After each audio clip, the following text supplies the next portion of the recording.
All things need renewal. This exploration needs a renewal.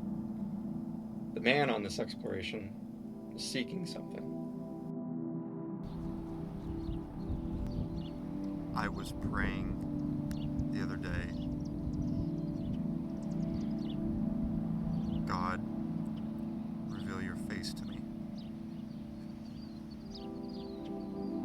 And I remembered that I wrote the previously inscribed quote, time spent in God's creation reveals the face of God.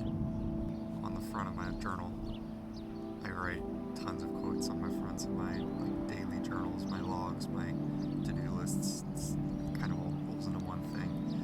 And upon seeing that, I knew that I needed to leave for a while, to bug out, as some people would say. And so that's what this here is today, is to bug out. What's he seeking? Yeah, he's seeking God.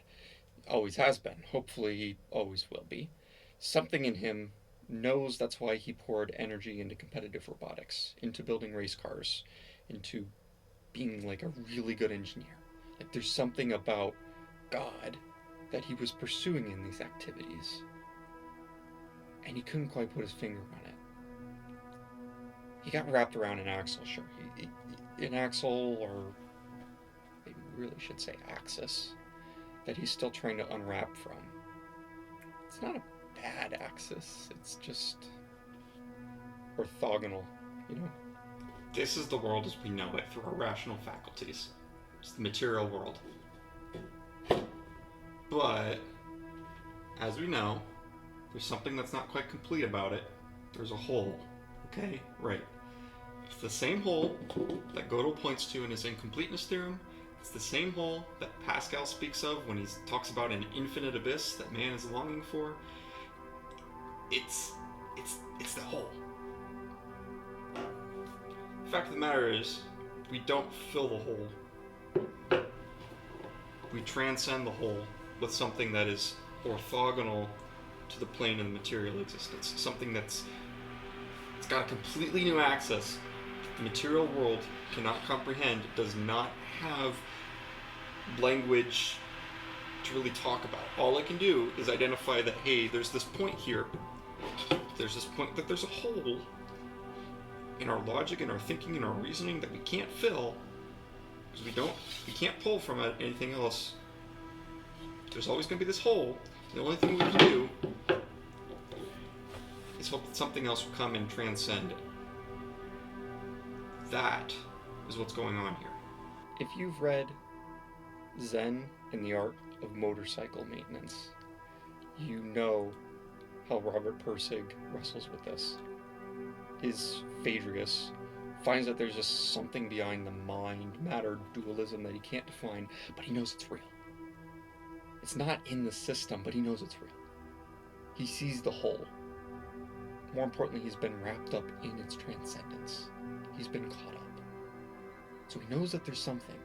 He knows that there's things that he can't define. And they're good. And he knows that there's patterns and forms of things in the world all around him, but they're not of the world. They're not in the world. They're just beyond it, but related. Even in the simple act of extracting a screw from an engine, these patterns, this quality is packed into it. Quality.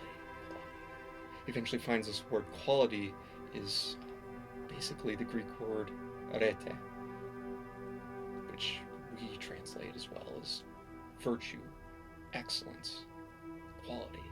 Virtue, excellence, quality. Excellence.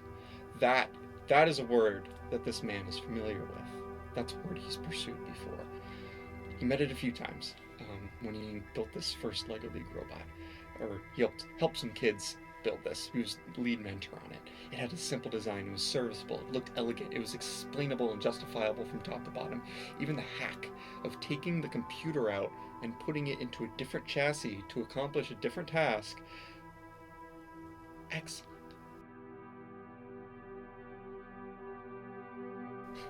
He thought he captured lightning in a bottle. Did not have a clue what he was dealing with, though. Excellence. Excellence.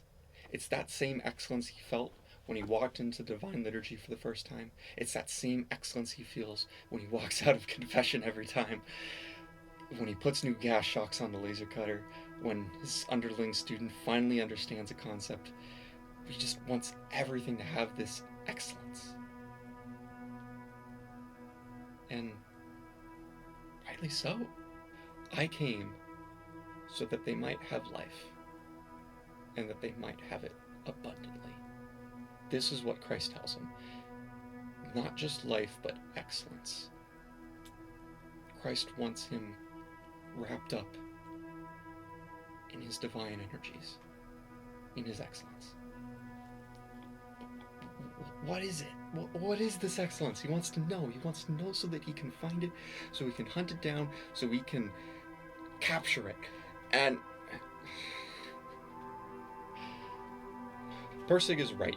You can't really define excellence, and any attempts to box it in, they fail, or they lose something. But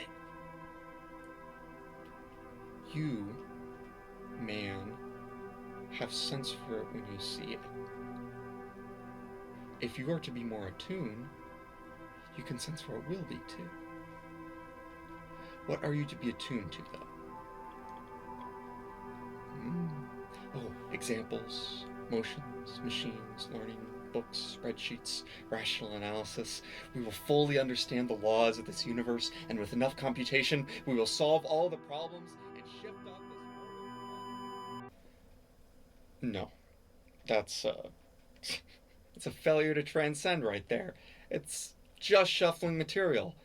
At worst, it's making machines that take up tasks that you do and fill up room in this material plane, freeing yourself up for something. Extinction, death, and your replacement by purely material things. Okay, so what are we to be attuned to then? The Holy Spirit, God's gentle breath, Ruach. The mind governed by the flesh is death, but the mind governed by the Spirit is life and peace. Only He can bring us upwards, and He wishes desperately to do so, if we will only cultivate the eye for it.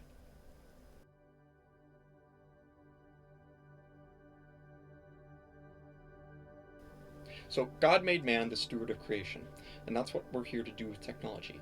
We're here to bring it into relationship with God, not by imbuing it with consciousness or transcendence, which we do not have the authority to gift, but through ourselves. If you are a technologist, you are to bring technology into relationship with Him through yourself, to establish a relationship between technology and God, so that He may be glorified here on earth. Not to capture God and put Him in a box, not to say some magic words or follow some magic formula and some principles, and now you have divine machines. That would be idolatry, right? We're here to set up a relationship and to continue a relationship, to foster a relationship with the Father. As Christ has done for us, we do likewise.